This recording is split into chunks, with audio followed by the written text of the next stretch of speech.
Um oferecimento Laboratório Fleming, com ISO 9001 e acreditado. Picanha da 9. Aqui, sua picanha é nota 10. Seja muito bem-vindo à Saúde e Bem-Estar com Marcelo Menino, mais um programa aqui no canal 25 e 525 HD da NET e também pelo www.canal25.com.br. E hoje nós vamos falar sobre o quê? Como prevenir pressão alta, infarto e AVC. E saber bastante, não só a prevenção, mas os tratamentos, exames. Ele que é especialista nisso. Ele é médico, ele é nutrólogo, ele é cardiologista, com uma ampla experiência, desde consultórios públicos mesmo, né, que ali dando plantão, né, no dia a dia, agora nos seus consultórios particulares e também com experiência de laudar exames relacionados ao coração. Seja muito bem-vindo, meu amigo Dr. César Rosati. Obrigado, é um prazer estar aqui, Marcelo, que eu possa ajudar realmente vocês que estão assistindo o programa. Já chama o papai, a mamãe, alguém que tem problema de pressão, porque a gente vai começar o assunto de pressão. Primeiro, doutor César, como que a gente classifica o que é pressão alta, o que é pressão baixa e o que é normal, o que não é normal na pressão? Bom, vamos tentar entender primeiro como que a pressão foi definida, que o normal é 12/8, gente. Foi feito um estudo numa cidade chamada Framingham, com mais de 40 mil pessoas, e simplesmente fizeram a média da pressão dessa população. E chegaram que a normalidade seria 12/8. Hoje em dia a gente tem uma escala de variação. Uma pessoa com 13/8, desde que não tem nenhuma patologia associada, um problema renal, também é considerado normotenso. Então hoje a pressão ela é mais variável, tem os limites superiores, que a gente vai discutir já já, mas o normal hoje já tem uma certa flexibilidade. Ah, então não é aquele cravadinho. Não, a pressão, isso eu vejo muito no consultório, gente. Isso. A pressão ela é dinâmica, não é 12/8 o seu dia todo, ela pode ter um processo de queda, de elevação, mas dentro de um padrão de variação, que é o correto. É, porque a gente está às vezes sentado, às vezes está em pé, Exatamente. Às vezes sobe uma escada, realmente, né? Até o método de aferição de pressão, gente, quando vocês forem aferir a pressão, vocês vão ter que chegar, ficar sentado de 5 a 10 minutos, em repouso, para daí aferir a pressão. Esse é o jeito certo, então? Esse é o jeito correto. Você repousa. De 5 a 10 minutos e depois afere. Ah, tá vendo, pessoal? Sai correndo aí, subiu uma escada, a minha pressão tá alta. Aí vai... Não, tem que estar alta, porque senão o negócio tá estranho aí, viu? Ah, então existem métodos para fazer a pressão, aferição da pressão. Sim. Tá. E existem pessoas, doutor César, que são pressão, que eles falam assim, silenciosa, ele não sente nada. Aí vai no médico de rotina, você vai lá, a pressão dele está 19/14, 19/13. São hipertensões que a gente pode classificar, né? Não que não tenha sintoma, gente. A gente estava conversando sobre isso. A hipertensão não obrigatoriamente gerará sintomas. Você pode não estar sentindo nada e acontecer como o Marcelo disse. Numa consulta de rotina, descobrir um pico hipertensivo. Além da que a gente chama de hipertensão do avental branco, que a pessoa não pode ver um médico, que a pressão sobe. E a pior, que é a hipertensão mascarada. É aquela pessoa que quando vai ao médico a pressão baixa, mas ela é hipertensa na realidade. Ah, e nesses casos, existe algum exame? Como que a gente faz então se a pessoa tem esse medo do avental, né? Tipo, entra em pânico, a sobe, e a pessoa que quando vê um médico ele respira mais calmo a pressão baixa. E aí abaixa. Como que faz então para diagnóstico nessas O método diagnóstico ouro, gente, para esse tipo de patologia chama-se MAPA, que é monitoramento ambulatorial de pressão arterial. É um aparelhinho que é colocado na cintura com uma abraçadeira. Vocês vão para a casa de vocês e ele afere a pressão durante 24 horas. Aí, de posse dessas médias, a gente consegue diagnosticar o tipo de hipertensão que vocês têm. Então, esse exame para ver pressão alta ou baixa, né? Sim. Ele chama MAPA, ele fica MAPA. medindo... Durante 24 horas, gente. Acordado de 20 minutos, a hora que ele entra no modo sono, a cada meia hora ele vai aferir sua pressão e guardar num chip.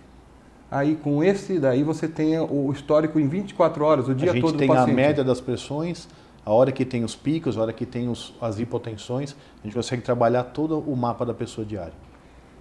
Certo. E é possível então a pessoa ter uma pressão elevada só na noite? Só. E tem vários tipos de pressão, Marcelo. Só à noite, em idoso, tem uma pressão muito comum que chama hipertensão sistólica isolada. Se vocês pegarem os idosos, a maioria deles tem pressão 18/7, 20/7. Por quê? As artérias nossas são elásticas e com o passar dos anos vão perdendo essa elasticidade, a artéria vai ficando calcificada e o primeiro pulso do coração, que é a sístole da pressão, que é o primeiro númerozinho, ele vai lá para cima porque ele não tem como absorver o impacto dessa onda pressórica. Então, a pressão tem várias classificações, né? Aí ela sobe, Sobe. no idoso. Chama-se pressão díspare, né? Você pega, igual eu falei, uma pressão 18/7. Então, tem hoje em dia medicações específicas para isso, mas normalmente ocorre no idoso ou em pessoas que estão em pico de estresse ou alguma situação pontual de nervosismo. Tá vendo, pessoal? Então, não é só, às vezes, aferir a pressão só na farmácia, não consultar o médico, não consultar ninguém ou ferir o aparelhinho em casa. Você precisa ter acompanhamento. E, principalmente, também, a genética também é um fator muito crucial nessa questão? Ele também tem um indicativo ou não? Sim, a hipertensão ela é reformada, ela é multifatorial, gente. Tá. Mas um dos principais fatores é o fator genético, a herança familiar, o tabagismo, né, quem fuma, o etilismo em excesso, a obesidade, a dieta exagerada em sódio, que é o sal de cozinha de vocês, né? E também temos que pensar na falta de exercício. O exercício não é só para perda de peso, ele melhora toda a parte de oxidação corporal e com isso a pressão fica mais estável. Entendi. Ela é multifatorial. Eu brinco com meus pacientes que se a gente soubesse a causa da hipertensão arterial essencial, a gente curava, não existe mais ninguém hipertenso no planeta Terra. Por isso, não tenho dúvida, né, que vários médicos já vieram aqui, eles falam da importância da anamnese, Sim. da relação médico-paciente, dessa confiança, de contar o histórico da família, né? Às vezes a pessoa tem lá o histórico que a família inteira morreu de infarto, né? Aí a chance de começar com você começa a crescer, né? Então, e aí, e deixa eu te falar, muita gente para pressão tem medo de ficar tomando remédio. Então fala assim, eu não vou ficar tomando remédio. A vida eu vou dar um jeito. O que a gente tem que falar para essas pessoas que têm pressão alta, né? Que tem um diagnóstico e fala assim, não vou tomar. Eu não sinto nada e não vou tomar. Gente, é o que a gente estava conversando também aqui fora. Tem um negócio que chama lei da semeadura. Se você planta banana, você não colhe abacate. Se você tem diagnosticado numa consulta com cardiologista, com exames complementares que você é hipertenso, não importa se é grau 1, 2 ou 3, e você tem indicação médica, clínica de medicação, e você não fizer uso, gente, por A mais B, você vai pagar o preço depois. Não vai ser na hora. Vai ser daqui 5, 10 anos. Só que o primeiro preço que você pode pagar pode ser um infarto, pode ser um derrame, um AVC, e você não ter a chance de tentar melhorar a sua vida. Então, quando tem indicação médica, gente, não deixem para depois. O coração, o cérebro são coisas delicadas. E água mole em pedra dura tanto bate que uma hora vai acabar furando. Não vai dar certo. A medicina, pessoal, ela é baseada em evidências, né? Com certeza. Então, foi feito estudos lá. Quem não quis tomar remédio e quem quis tomar remédio. Quanto tempo viveu, né? Esses estudos foram até... Tem alguns estudos similares a isso, que a gente chama de estudo do duplo cego, né? Tem estudos que são cancelados antes da metade, porque o risco de morte do grupo que não tomava antihipertensivo era tão grande que se torna uma questão ética. Então você tem que cortar o estudo para começar a tratar essas pessoas. Então as evidências de quem não tomou começou a ter óbitos ali, as pessoas começaram Cancelam vamos os parar o estudos estudo e vamos dar remédio também para esse grupo aqui, Isso, porque não dá para a gente continuar. Se torna antiético, né? Olha, gente, tá vendo? E uma coisa importante que a gente não comentou, mas hoje em dia no planeta Terra, gente, a maior causa de morte são as doenças cardio e cerebrovasculares. Elas levam em torno de 20 milhões de mortes por ano no planeta. 20 milhões de... É a primeira causa. É a primeira causa. Sim. Tá. Bom, então, você falou algumas causas aí. Inclusive, eu tinha apneia do sono, né? E a minha pressão era 14/10. E eu acordava cansado e tinha outros problemas também. Mas a apneia do sono, quando corrigiu, sem remédio, porque corrigiu o sono... É o oxigênio que volta a entrar, corrige sozinho. Isso. Então, provavelmente ali, meu corpo trabalhava num... Que aquele meu ronco era aquele de afogar, sabe? Que o pessoal fala, puxa, parece que estava afogando. Não era um ronco. Não é que parece, né? Você estava afogando, porque a apneia, você fica períodos de até 1 minuto sem absorver oxigênio. Uma saturação tem que ser acima de 95% de oxigênio, gente. Pessoas com apneia chegam a cair de 70%, 65%. A pessoa pode infartar dormindo. A apneia é uma coisa que tem que ser tratada. Eu tinha 42 apneias por hora. É apneia grave. Por hora. Aí eu operei, fiz tudo, mas teve que usar o CPAP. Bom, nós vamos para um rápido intervalo, vamos continuar com o papo aqui com o Dr. César Rosati, falar com o nosso coração. Deixa eu te falar uma coisa, chama o vovô, a vovó, alguém que está interessado nesse assunto, ou manda um WhatsApp e manda vir aqui assistir o nosso canal. Vamos para o break e já voltamos já.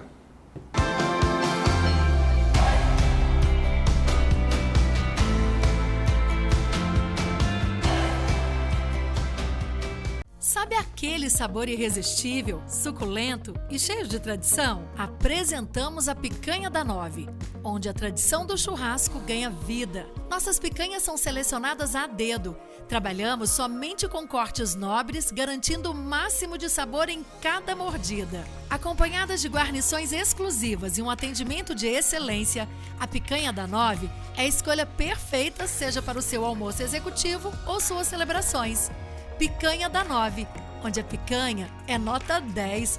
Venha nos visitar hoje mesmo e descubra o autêntico sabor do churrasco. Avenida Pedro Blanco da Silva, 608, Anhangambaú, Jundiaí.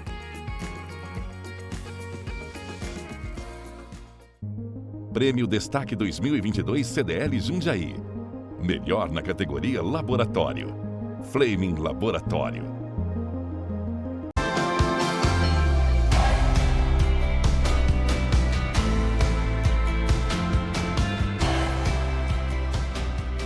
E voltamos rapidinho aqui para a Saúde e Bem-Estar com Marcelo Menino, Dr. César Rosati, nutrólogo e cardiologista, que não só é um cardiologista, mas também lauda, né, exames.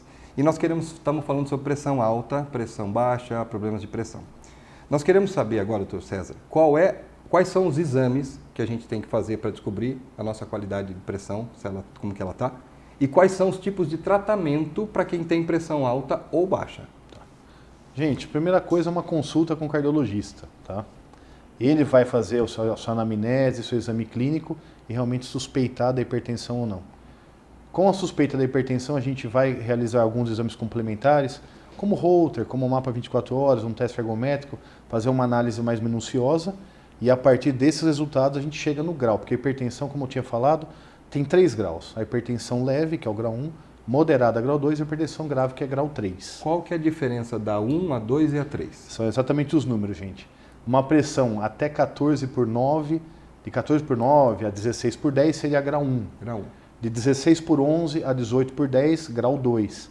E acima de 18 por 11, grau 3. Grau que 3. antigamente, muito antigamente, que eu já estou com 22 anos de formado, chamava-se hipertensão arterial maligna. Então são esses 3 estágios. Esses 3 graus. Graus. E realmente o 3 realmente é o... A partir do grau 2 já indica o uso de medicação, tá, gente? O grau 1 a gente consegue, como o Marcelo disse, nem entrar com medicação. A gente faz alterações de estilo de vida, mudanças alimentares, exercícios, comportamento, meditação, relaxamento, que hoje em dia é uma coisa muito importante, o que o estresse anda causando na população. Mas, infelizmente, do grau 2 para cima é tratamento medicamentoso. Muita gente achava que meditação era frescura, era... Eu era um deles, gente, mas eu sei o que faz diferença. Eu aprendi a fazer o mindfulness, né? Exatamente. A atenção plena, né? E realmente eu percebo, porque eu tenho um relógio que tem o batimento cardíaco, né? E aí no relógio eu percebo que ele diminui o batimento cardíaco e ele mede até o índice de estresse, né? Esses relógios modernos. E aí eu percebo que abaixa o estresse, abaixa o batimento cardíaco e eu vou te falar mais, me gera mais potência de trabalho quando eu medito do que quando eu não medito. Gente, eu falo muito para meus pacientes, meus senhorzinhos da vida, que o nosso mundo exterior é construído através do seu mundo interior. Se você não tiver um mundo interior com um firmamento bom, com calma, tranquilidade, você não consegue construir seu mundo exterior de forma adequada. Aí fica feio. A gente estava nos bastidores conversando. Por favor, nós vamos deixar essa semente aqui. Como é que você falou? O software, como é que é? A gente tem uma sequência de programação, gente. Nós somos formados desde a infância por uma programação paterna, que os nossos pais nos passam. Essa programação começa sempre a formar pensamentos. Esses pensamentos geram sentimentos. Esses sentimentos geram ações. E as ações geram resultado. Então, se vocês não mudarem a programação inicial, vocês não conseguem mudar o resultado final. Tá vendo, gente? Então, começa aqui, a programação. Exatamente. Por isso então, que a meditação é importante. E se você tem grau 1, 2 ou 3, ele está falando que aqui, não só programar agora que eu uso o remédio, no grau 1 não. No grau 1 eu posso mudar hábitos, alterações de estilo de vida, mudar alimentos, diminuir o sódio, né? Exercício. Só que tem que começar aqui, né? Sim. Na programação. Pacientes, eu até brinco aqui, de grau 1 para 2, gente, com essa mudança de programação mental, de você projetar pensamentos adequados, você consegue controlar a sua hipertensão. Eu sou prova disso, trabalho com isso. Então, há mais de 20 anos. Sim. Então, sabe bem o que é isso e também é legal assim, como que a gente também, né, César, mesmo sendo médico, ele falou assim, eu achava que meditação não tinha tanta importância e hoje eu entendo, mudou minha forma de raciocínio. Então, a gente é paciente, todos nós somos pacientes, médico também é paciente. Mas assim, o que a gente precisa ser? Os piores pacientes são os médicos, né? Os mais teimosos. Os mais... Eu vejo, já começa... Tudo tigre. O tigrão, é difícil pegar. E eu vejo também, meu pai e minha mãe tem mais de 50 anos na área da saúde, também são difíceis de pegar. Eu falo, pai, vamos fazer um exercício. Dureza. Agora está fazendo. Está fazendo.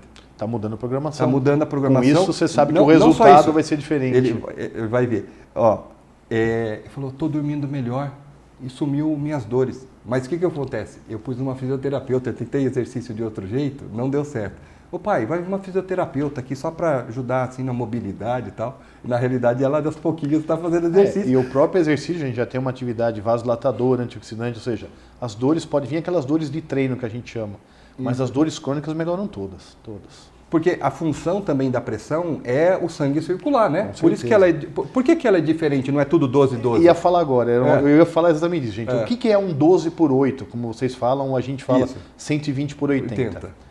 Tem a composição da pressão sistólica, que é o primeiro número, que significa o quê? A força que seu coração ejeta o sangue na sua artéria aorta, tá? É a hora que É a força de contração do coração, a hora que ele manda o sangue para frente para o corpo inteiro. Tá. O que seria o último número, o 8, do 12/8? Seria a pressão diastólica. É a resistência que seu corpo oferece para esse sangue não ir para frente. Ah, então é tipo uma mangueira. É. Tipo a pressão da mangueira, como seria? Exatamente. Vamos pensar assim um exemplo mais fácil. Eu pego um canudo que a boca dele é grossa, mas o término dele é muito fininho. Você não vai fazer muito mais força para soprar dentro desse cone? Vai. É a mesma coisa. Por isso que a gente fala, quando o coração faz ascisto, ele manda o sangue. Qualquer encanamento de uma casa, quando recebe água da rua, vai perdendo a pressão ao longo dele. É a mesma coisa no nosso sistema circulatório. Então tem que estar equilibrado as duas, por quê? Se você tiver uma pressão muito baixa na sistólica, você pode ter vertigem, na diastólica, perdão. Vocês podem ter vertigem, fraqueza. E a muito alta na sistólica vai causar lesões nos vasos, aumentar o risco de infarto, de AVC. Então tem que ter esse equilíbrio. Então, e dizem que a mais perigosa é quando assim está 14/14. É a pressão pinçada que a gente está então, falando. Que Pensem comigo, gente. Se o coração faz uma força de 12 para o sangue para frente, e seu corpo faz uma força de 12 para o sangue não entrar nele, para onde o sangue vai? Não vai. Entre aspas, ficaria parado. Com isso você teria uma hipóxia, uma falta de oxigênio, causando vários fatores, vários sintomas e sinais. Tá vendo, pessoal? Tem que cuidar da pressão. Então, dicas práticas para a gente relembrar. Exercício. Alimentação. Alimentação, cessar o tabagismo. Cessar o tabagismo. Maneirar no etilismo, não é não ficar sem beber, mas é um etilismo moderado. Uso equilibrado de álcool, né? Quem não quiser usar também, não usar o álcool, né? É importante também. Sono, né? Se tem apneia. Qualidade de sono é fundamental, gente, não só para hipertensão. Aí eu falo como nutrólogo. Para todas as outras funções do seu corpo, gente. Produção hormonal, tudo que te protege, que te mantém com longevidade, com saúde, depende de uma noite bem dormida de sono. E também eu falo para os pacientes, não é dormir 12 horas por dia, não é dormir 10 horas por dia. É você dormir um sono que seja restaurador. Você deitou cansado e você acordou com a bateriazinha no verde. Não adianta você dormir 10 horas cansado, acorda tá cansado do mesmo jeito. Aí tem alguma coisa errada. Então a qualidade do sono não é se medida necessariamente quantidade, pelas horas de dormir. Em qualidade. Eu acordei, estou com as baterias carregadas. Acabou. Disposição, se não houver hora de pular da cama e começar o dia. Eu percebo que quando dorme bem, posso dormir menos horas que acordo tô inteiro. Já está comprovado que uma pessoa que durma 40 minutos em sono REM, que é o sono profundo, sim, já equivale a 8 horas de sono, né? Sim, e o relógio também mede. Ajuda. Quem tem E hoje tem relógios mais acessíveis também, sim, viu? Sim, não precisa ser necessariamente relógios muito caros, mas tem relógios mais baratos, também tem esse monitoramento de sono. Agora, tem uma outra coisa também ligada à pressão, que é importante a gente não ficar muitas horas sentado. Isso ajuda na pressão ou isso ajuda para outras coisas, na circulação? O repouso vai fazer sua pressão baixar normalmente, tá? Sim. Mas você tem um período sentado muito elevado, querendo ou não, pensa que o coração faz uma força para trazer o sangue do meu pé até aqui, que é o retorno venoso. Então, quando você se movimenta, você tem a ajuda de musculatura acessória para isso. A gente fala até que a panturrilha é o segundo coração. É mesmo? Porque quando a gente anda, ela comprime e traz o sangue para cima de novo. Então, períodos prolongados, mais de 2 a 3 horas sentados, isso para qualquer pessoa, É adequado ficar a cada 2, 3 horas, ficar de pé 10 a 15 minutos, fazer uma caminhada, ficar na ponta dos pés 10 a 15 vezes para ativar essa circulação acessória, essa musculatura acessória, perdão. Aí o músculo ele ajuda então a fazer esse tônus. Tem as veias, sua panturrilha reveste essa veia. Quando você comprime a panturrilha, ela faz o sangue voltar. Que coisa maravilhosa. Meus amigos, é o seguinte, nós falamos só sobre pressão. Pressão alta, pressão baixa. Para finalizar, peraí, aguenta aí, pessoal. Medicamentos. Exatamente. Medicamentos. Como que é para a gente fechar o assunto? E aí eu vou te convidar para você voltar aqui. Combinado. Medicamentos, tem várias classes de medicamentos. Tem beta-bloqueadores, tem inibidores da enzima conversora de angiotensinogenio, tem os BRAS da vida. Então, o que acontece? O tratamento vai depender do seu médico, do seu tipo de hipertensão. Ele vai ver qual a droga que se encaixa melhor para você. Não existe uma droga única que serve para todo mundo. Esse tratamento sempre é individualizado, por isso a importância de procurar um cardiologista para ele te indicar a medicação certa, porque no mercado hoje há uma plenitude de drogas absurda. Então não é porque tem pressão alta que vai tomar um remédio para baixar a pressão. Não, tem remédios é o que eu vejo específicos. Muito. Minha pressão está alta, eu vou pegar o remédio do meu avô, do meu pai, vou tomar um dele. Gente, remédio só diferencia de veneno por causa da dose. Você tomar um remédio errado, ele pode não surtir o efeito que você deseja ou até causar um efeito colateral pior. Doutor César, muito obrigado. Eu vou pedir para você voltar para a gente continuar gente. gravando aqui agora, para a gente poder falar sobre infarto e AVC, mas por hoje é só, infelizmente, mas abordou muito bem a questão de pressão alta. Gente, foi um prazer gravar. O César volta, vai continuar gravando comigo, mas a gente vai ver só na semana que vem, porque esse tema está muito bom. Um beijo no coração de vocês. Esse foi Saúde e Bem-Estar com Marcelo Menino. Dr. César Rosati, ele continua. Semana que vem a gente vai falar sobre AVC e infarto. Vocês vão ver semana que vem, mas eu já estou gravando. Tchau, um abraço.